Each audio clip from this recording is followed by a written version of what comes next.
और चलिए बात करते हैं महासमर के लिए जारी कांग्रेस के महाप्रचार की, जिसमें सीएम अशोक गहलोत ने किसान कार्ड खेला है और पाली के बावड़ी में बोले सीएम, केंद्र में बनी कांग्रेस सरकार को तो किसानों की हर समस्या का मिलेगा समाधान।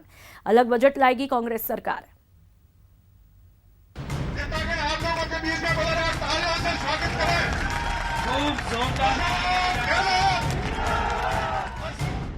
बावड़ी में कांग्रेस का किसान कार्ड। राहुल गांधी ने घोषणा पत्र में कहा हम लोग नई शुरुआत करेंगे, पार्लियामेंट में किसानों का अलग बजट पेश करेंगे। ये बहुत बड़ी बात पैदा करी गई। जितनी समस्या आपकी होगी अब किसानों को लेके, कृषि को लेके, उपकरणों को लेके, दवाई, खाद, बीज। मरूधरा का महासमर जीतने के लिए सीएम अशोक गहलोत का आक्रामक चुनाव अभियान जारी है। कांग्रेस उम्मीदवार बद्रीराम जाखड़ के समर्थन में एक जनसभा को संबोधित करते हुए सीएम गहलोत ने किसानों के जरिए अपनी सरकार का 100 दिन का रिपोर्ट कार्ड जनता के सामने रखा, तो लगे हाथों बीजेपी पर अपने वादों से भागने का इल्जाम भी लगाया। मैं आपको इतना कहना चाहूंगा, उनके वादे पूरे नहीं हुए, इसलिए आज आपके सामने आके क्या काम उन्होंने किए उपलब्धि बताते नहीं बोलूं। उनको उपलब्धि बतानी चाहिए थे, हमने ये काम किए, वादे किए, निभाए, अब आगे ही करेंगे। फिर आप फैसला करो सबको बात सुन करके, वो नहीं करेंगे। कांग्रेस ने जो कहा वो किया है। राहुल गांधी जी ने कहा कर्जे माफ करो, आपसे करीब 500 करोड़ के कर्जे, 503 करोड़ के कर्जे तो खाली जोधपुर में माफ हुए।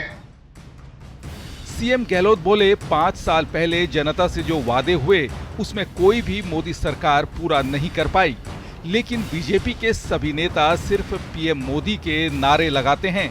लेकिन जनता अब बीजेपी के इस खेल को समझ चुकी है। मोदी जी का जो पहले 5 साल पहले जो था मोदी मोदी मोदी मोदी की जनता, अब सब बंद हो चुका है, क्योंकि उनकी जुमलेबाजी जनता को। वहीं यूपी के सीएम योगी आदित्यनाथ के बहाने डिप्टी सीएम सचिन पायलट ने बीजेपी पर करारा हमला बोला। पायलट बोले कि बीजेपी नेताओं को राष्ट्रवाद का सर्टिफिकेट बांटने का अधिकार किसने दिया? जिम्मेदारी से जवाब देने को कोई तैयार नहीं है।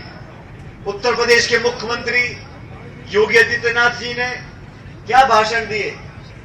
उन्होंने ऐसे शब्द बोले कि निर्वाचन आयोग ने उनको दंडित किया है कि 3 दिन तक आप प्रचार नहीं कर सकते। और भाजपा के नेताओं से, भाजपा की सरकार से कोई सवाल पूछ ले कि किसान आत्महत्या क्यों कर रहे हैं देश में, पिछले 45 साल में इतनी बेरोजगारी नहीं रही जितनी आज है, ये सवाल आप भाजपा से पूछ लो तो कहते हैं आप राष्ट्र विरोधी हो, आप देशद्रोही हो। ये राष्ट्रवाद की परिभाषा बनाने का काम भाजपा के जिम्मे किसने किया है?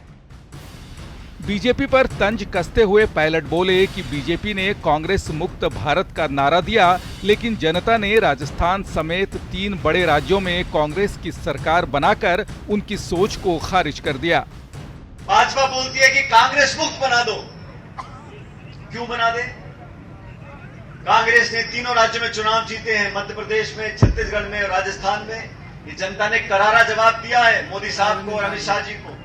अमित शाह साहब बोलते हैं कि जनता हमको एक बार वोट और डाल दे, फिर 50 साल तक राज करेंगे। अरे भाई, आपका लोकतंत्र में विश्वास नहीं है। आपको बता दें कि मिशन 25 के तहत कांग्रेस ने सूबे में 400 के करीब छोटी बड़ी जनसभा का प्लान तैयार किया है, जहां सीएम अशोक गहलोत और सचिन पायलट लगातार जनसभा कर रहे हैं। वहीं कांग्रेस अध्यक्ष राहुल गांधी 23 अप्रैल को राजस्थान का दौरा करेंगे। राहुल गांधी बांसवाड़ा में जनसभा को संबोधित भी करेंगे। राजस्थान में राहुल गांधी की 8 से 9 जनसभा हो सकती है।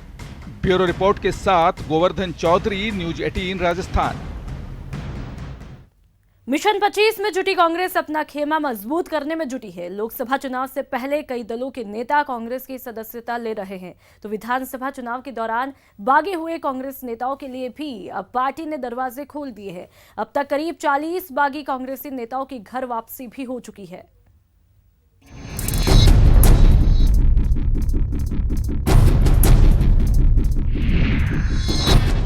कांग्रेस में घर वापसी अभियान, पार्टी छोड़ चुके नेताओं की घर वापसी, निकाले गए नेताओं की भी घर वापसी, बगावत करने वालों की भी घर वापसी।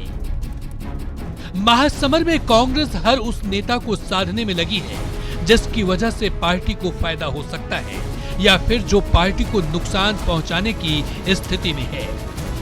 इस कोशिश में सबसे ज्यादा फोकस पार्टी से निकाले गए या फिर बगावत करने वाले उन 70 नेताओं पर है जो विधानसभा चुनाव के दौरान से ही पार्टी से दूर हैं। अब तक घर वापसी अभियान के जरिए पार्टी से बाहर हुए 70 में से 40 नेताओं की घर वापसी हो चुकी है। 11 निर्दलीय विधायक पहले ही राहुल गांधी को समर्थन दे चुके हैं। 11 निर्दलीय विधायकों को कांग्रेस ने एसोसिएट मेंबर बनाया है। घर वापसी करने वालों में नाथूराम सिनोदिया भी शामिल हैं। सीएल प्रेमी, अजीत सिंह और भीमराज भाटी ने भी घर वापसी की है। घर वापसी अभियान पर पार्टी के प्रदेश प्रभारी अविनाश पांडे का कहना है कि जो लोग पार्टी में वापस आना चाहते हैं उनका स्वागत है, बशर्ते वो पार्टी लाइन पर चलने की बात स्वीकार कर लें। पार्टी में जो बागी हैं या जिनके ऊपर में अनुशासनात्मक कार्रवाई की गई है उसके बारे में पार्टी निश्चित रूप से गंभीर है। पार्टी हर एक उस व्यक्ति का आज मदद हम चाहते हैं। पार्टी से निकालने के पीछे अलग तर्क और घर वापसी पर अलग तर्क, यही सियासत है और चुनावी सियासत में कांग्रेस के लिए इस वक्त इन नेताओं की घर वापसी अहम है। लिहाजा कांग्रेस जोर शोर से लगी है अपने पुराने धुरंधरों को वापस लाने में। अब देखना यह है कि इस घर वापसी अभियान से कांग्रेस को दिल्ली की सत्ता दोबारा मिलती है या नहीं। गोवर्धन चौधरी, न्यूज 18 राजस्थान, जयपुर। राजस्थान में दूसरे चरण के चुनाव के लिए नामांकन की प्रक्रिया जारी है। कल बीजेपी और कांग्रेस के कई दिग्गजों ने अपना पर्चा दाखिल किया, लेकिन खास बात यह है कि नामांकन के साथ ही नेताजी ने जीत के दावे भी कर दिए।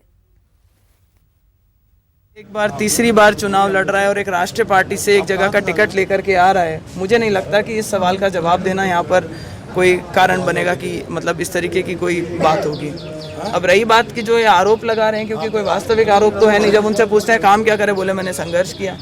आपने उपलब्धियां गिनाई है आपके और आपके पिताजी यहाँ पर बहुत बार, 2 बार वो एमएलए रह गए, तीसरी बार आप बन करके आए हैं। तब फिर वो यहाँ पर आकर के बताते हैं मैंने यहाँ धरना दिया, मैंने लोगों को जागरूक करा, मैंने लोगों को ये करना सिखाया, संघर्ष करना सिखाया। कार्यकर्ता को बहुत जबरदस्त जोश है, वो तरफ से जो कार्यकर्ता को जोश खरोश है वो बहुत ज़्यादा है, क्योंकि वो देख चुकी है पिछले जो 5 सालों में बीजेपी में क्या किया है। इसकी वजह से उससे बहुत परेशान होकर अब सारा रुझान इधर की साइड पब्लिक का जितना दी।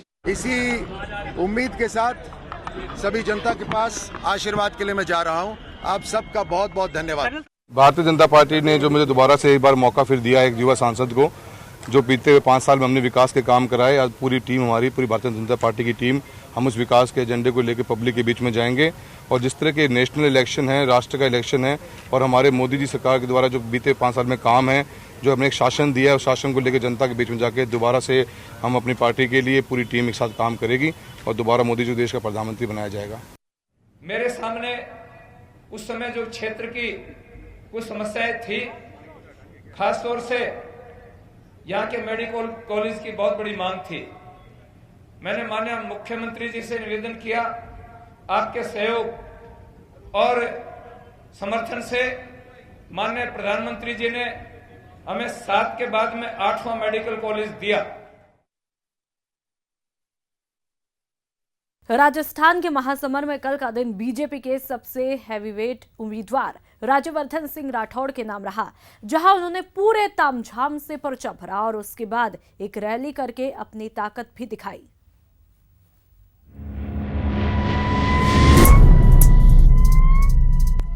नॉमिनेशन से पहले मोती डूंगरी मंदिर में दर्शन, भगवान गणेश से आशीर्वाद के बाद नॉमिनेशन के दौरान बाबा रामदेव का अनुलोम विलोम, ओलंपियन राज्यवर्धन राठौड़ के लिए मैदान में दिग्गज। हैवीवेट उम्मीदवार जब पर्चा भरने उतरते हैं तो सियासी माहौल इससे अलहदा नजर नहीं आता। पार्टी कार्यकर्ताओं का उत्साह चरम पर होता है और समर्थकों का रैला सड़क पर इस कदर उतर आता है। ओलंपियन और सेना के अधिकारी रह चुके मौजूदा सांसद और केंद्रीय मंत्री राज्यवर्धन सिंह राठौड़ के नॉमिनेशन के दौरान भी बीजेपी की प्रदेश इकाई ने अपनी पूरी ताकत झोंक दी थी। राज्यवर्धन सिंह राठौड़ के नॉमिनेशन के मौके को जहां प्रदेश के कद्दावर नेताओं के साथ साथ योग गुरु बाबा रामदेव ने यादगार बनाया, वहीं नॉमिनेशन के बाद आयोजित रैली को बीजेपी के आला नेताओं ने अपने भाषणों से जानदार बना दिया। राज्यवर्धन सिंह राठौड़ के लिए आयोजित इस रैली की तमाम बातें बताएंगे आपको। पहले नॉमिनेशन के दौरान बाबा रामदेव का ये अनुलोम विलोम तो देख लीजिए।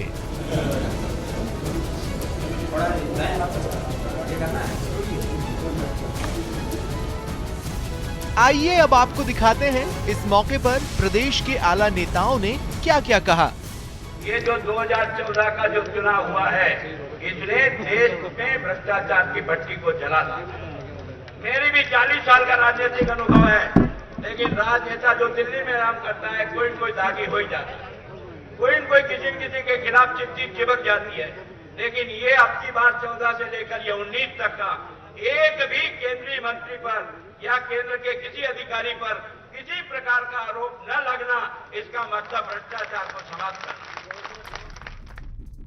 नॉमिनेशन के दिन ऐसे शक्ति प्रदर्शन से जाहिर है राज्यवर्धन सिंह राठौड़ का जोश हाई हो गया होगा। तब तक मोदी जी से देश की सत्ता पर हैं, तब तक आतंकवादी सिर न उठा सकते, तब तक देशद्रोही सिर न उठा सकते, भ्रष्ट बेईमान चोर लुटेरे अब इस भारत माता को अपने क्रूर हाथों से और लूट नहीं सकते। और उस मोदी जी को देश का दोबारा प्रधानमंत्री बनाने के लिए जिस व्यक्ति ने खेलों में कदम बढ़ाया, तो वहां पर ओलंपिक में मेडल दिला करके भारत माता का गौरव बढ़ाया, सेना में थे तो भारत माता का गौरव बढ़ाया, और अब भारत सरकार में है तो भारत माता का गौरव बढ़ा रहे। एक बार जोरदार अभिनंदन हो जाए भाई राज्यवर्धन राठौड़।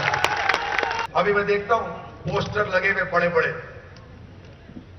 अब होगा न्याय, अब होगा न्याय। तो अब तक क्या हो रहा था?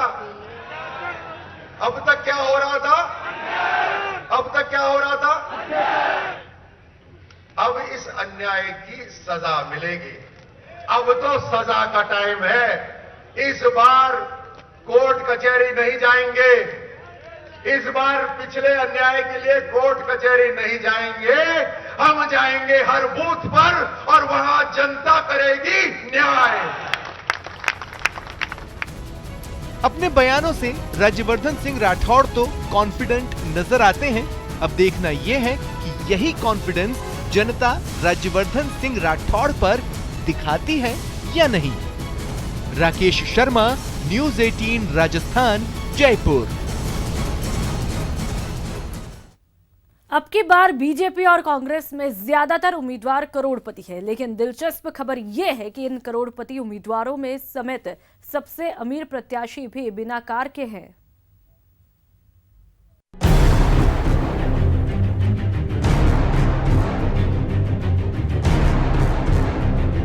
बाबा रे बाबा, घर में 79 करोड़ 88 लाख का माल, फिर भी बेकार।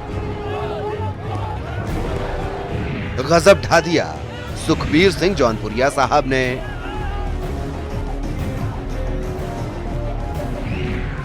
62 करोड़ के मालिक, फिर भी बेकार। पिताजी हैं मुख्यमंत्री, 95 लाख की संपत्ति भी, फिर भी बेकार हैं वैभव गहलोत। इनके साथ साथ कई और भी हैं जिनके पास अपनी कार नहीं है। रिश्तेदारों की मिल गई तो ठीक, पार्टी दफ्तर से आ गई तो ठीक, भाड़े पर भी मिल गई तो कोई बात नहीं।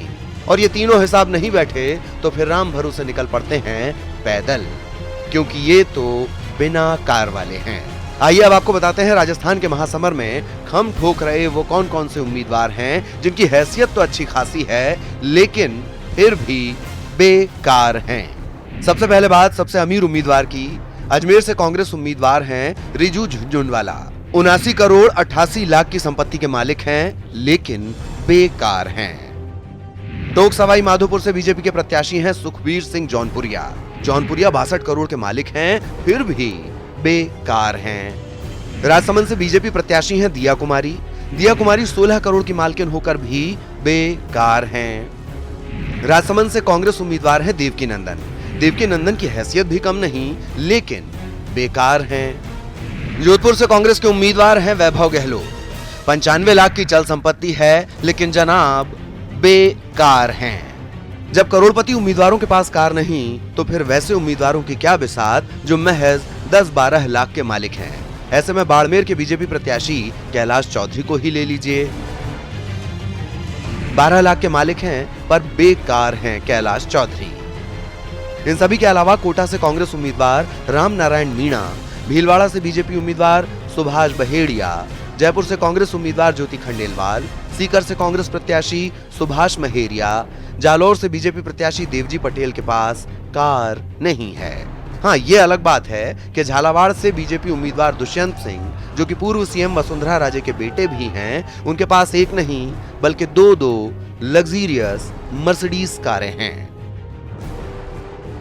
सौरभ गृहस्थी, न्यूज़ 18, राजस्थान, जयपुर। और 2019 की महाभारत में फिलहाल आज इतना ही। नमस्कार।